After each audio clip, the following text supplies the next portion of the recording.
je vais essayer juste de donner la partie théorique. Comme ça, donc la prochaine fois, on peut faire des simulations. Faites attention, s'il vous plaît. Donc, nous avons dit la dernière fois qu'il y a deux types de sauvegarde. Et les sauvegardes. Hein, copie image et incrémentielle. Copie image, c'est la sauvegarde complète. Donc, ce que je vais détailler aujourd'hui, c'est les sauvegardes incrémentielles. Donc, les sauvegardes incrémentielles, ce sont des sauvegardes qui copient uniquement les blocs modifiés. Et pour cela, donc, Oracle propose 5 niveaux. Pourquoi on a 5 niveaux? Pour donner la main à l'administrateur de proposer des scénarios de sauvegarde. Je vais parler d'un scénario par la suite. Donc, ces sauvegardes incrémentielles peuvent être soit des sauvegardes différentielles, soit cumulatives. Et là aussi, vous avez le choix en tant qu'administrateur. Hein, qu'est-ce que vous voulez choisir? Soit cumulative, soit différentielle. Bon, je répète avant que je passe au détail. Vous avez deux types de sauvegarde, soit complète, copie image, soit incrémentielle. Et dans incrémentielle, vous avez 5 niveaux de sauvegarde. Et dans ces 5 niveaux, vous avez encore 2 options, soit différentielle, soit cumulative. D'accord, donc j'ai dit qu'il y a 5 options, 5 niveaux de sauvegarde. Il faut exclure le 0. Le 0, c'est une sauvegarde qui est égale à copie image. C'est l'équivalent de copie image. C'est une sauvegarde de base, c'est une sauvegarde de référence. Sauf que pendant la génération des sauvegardes, dans le cas de copie image, il va générer un seul fichier, d'accord, qui regroupe l'ensemble de la base. Par contre, dans le cas du niveau 0, il va générer plusieurs éléments de sauvegarde. C'est ça la différence. Mais au niveau de la taille et de la valeur de ces sauvegardes, ce sont des sauvegardes de référence et ce sont des sauvegardes de base. C'est la même chose. Soit vous faites une sauvegarde de niveau 0, soit vous faites une sauvegarde copie image. C'est la même chose. Pendant la récupération, si vous posez la question quelle est la sauvegarde qui sera utilisée par Herman, c'est celle qui est la plus récente, toujours. Soit copie image, soit de niveau 0, la sauvegarde de niveau 0. Maintenant, on va passer au détail. Ça veut dire quoi cumulative? Ça veut dire quoi différentiel? Bon, cumulative, il va sauvegarder tous les blocs modifiés depuis la dernière sauvegarde du niveau inférieur. Il faut comprendre ce principe du niveau inférieur.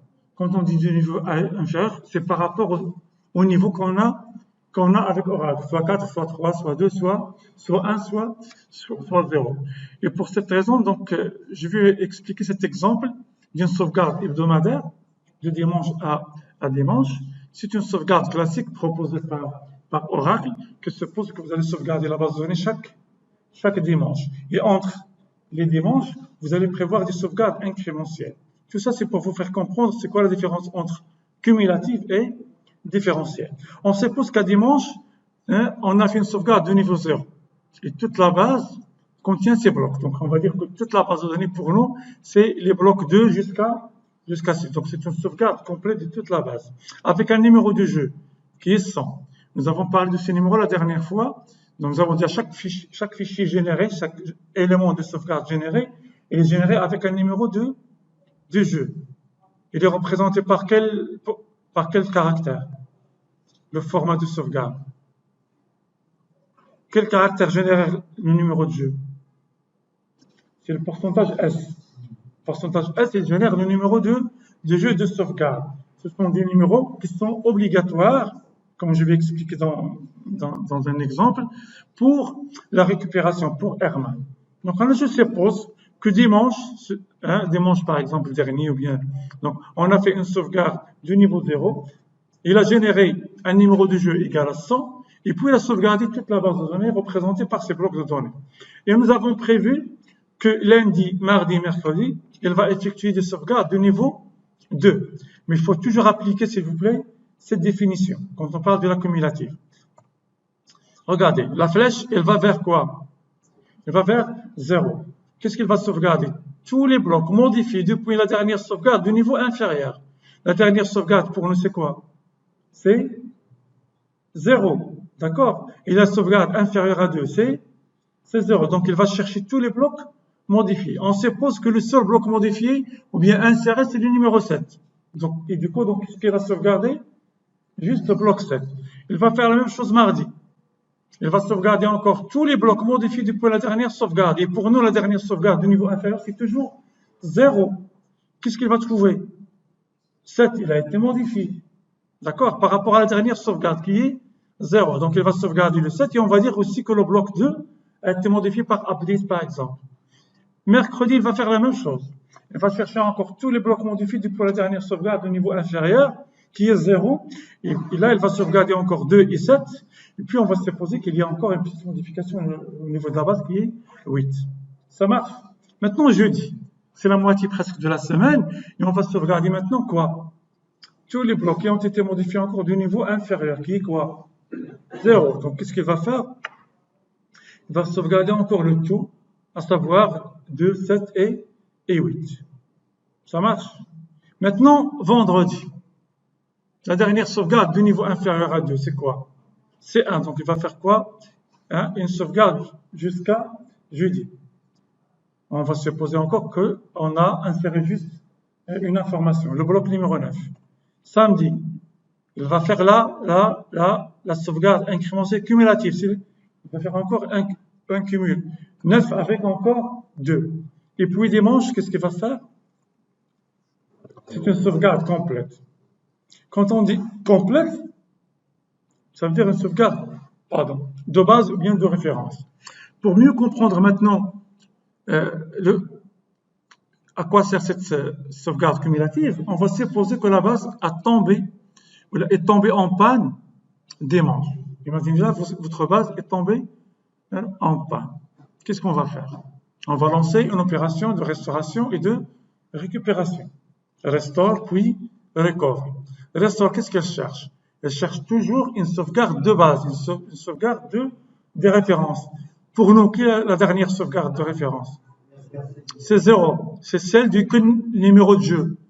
Il faut parler avec le numéro de jeu, parce que là, j'ai oublié de vous dire que chaque sauvegarde, on aura un numéro de jeu qui sera incrémenté, 101, 102, 103, etc. Donc, puisque dimanche est perdu, la base est perdue le dimanche, il va chercher, restore, il va chercher la sauvegarde de base, qui est la plus récente pour nous, c'est celle de dimanche qui est le numéro 100. Puis, qu'est-ce qu'il va encore appliquer?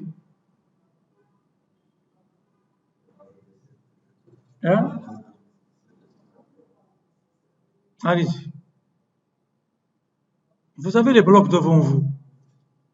Il a récupéré maintenant quoi? Il a restauré quoi? 2, 3, 4, 5 et 6. Qu'est-ce qu'il manque? Il manque les modifications sur 2. Tout d'abord. N'oubliez pas comme 2 a été modifié. N'est-ce pas? Puis, le 7 et le 8. Où se trouve tout ça? C'est 103 ou bien 104. Donc, il va chercher toujours la plus récente. Donc, il faut retenir ça. Il va appliquer maintenant 100 et 104. Puis,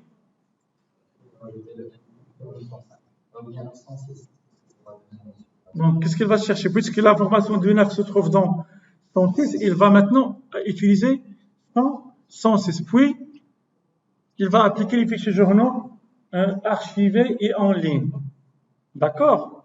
Pour mieux encore comprendre ça, on va le comparer avec la sauvegarde incrémentielle différentielle et voir quels sont les avantages et les inconvénients de chacune de ces sauvegardes. Allez, maintenant différentiel. Je vais reprendre le même exemple, les mêmes informations. Qu'est-ce qui va changer maintenant? C'est la définition. Donc, dans le cas de la sauvegarde incrémentielle différentielle, il va sauvegarder encore tous les blocs modifiés depuis la dernière sauvegarde, mais cette fois-ci du niveau égal ou inférieur. Bon, mêmes informations. Le dimanche, c'est une sauvegarde du niveau 0, toute la base de données. Le niveau inférieur, c'est 0. Mais cette fois-ci, ça ne va pas être la même chose, parce qu'on dit c'est ou égal. Donc, il va sauvegarder juste ce qui a été modifié le même jour. D'accord? Ce sera 7, parce que le bloc numéro 2, parce que le numéro 7 n'est pas modifié. S'il était modifié le même jour, il va être sauvegarde. Même chose ici, on va dire que seul un bloc qui a été ajouté, d'accord? Le 8. Maintenant, le 1. La sauvegarde 1, qu'est-ce qu'il va faire? Il va sauvegarder encore tous les blocs modifiés depuis la dernière sauvegarde égale ou inférieure. Mais pour 1, la sauvegarde inférieure, c'est quoi? c'est 0. Donc, il va chercher tous les blocs modifiés depuis cette sauvegarde du niveau inférieur. Pour nous, c'est 2, 7 et 8. Et la même chose pour les autres. Donc, ça sera de sauvegarde niveau inférieur. Cette fois-ci, regardez. Niveau inférieur dans le cas de différentiel, ce n'est pas le 0, c'est juste le dernier. Et là aussi, la même chose. Donc, le même niveau et la même chose. Ça marche? C'est clair? Maintenant, si la base est tombée en panne encore dimanche, qu'est-ce qui va se passer? Si on tape Restore et Recover. Il va chercher encore une sauvegarde de base, qui est quoi? Qui est 0. Pour nous, c'est 100, puis c'est 104. C'est la même chose que la cumulative. Puis 105. Il est obligé de passer par 105, puis par 106. Qu'est-ce que vous remarquez? Qu'est-ce qu'on perd et qu'est-ce qu'on gagne si on opte pour la cumulative ou bien par la différentielle?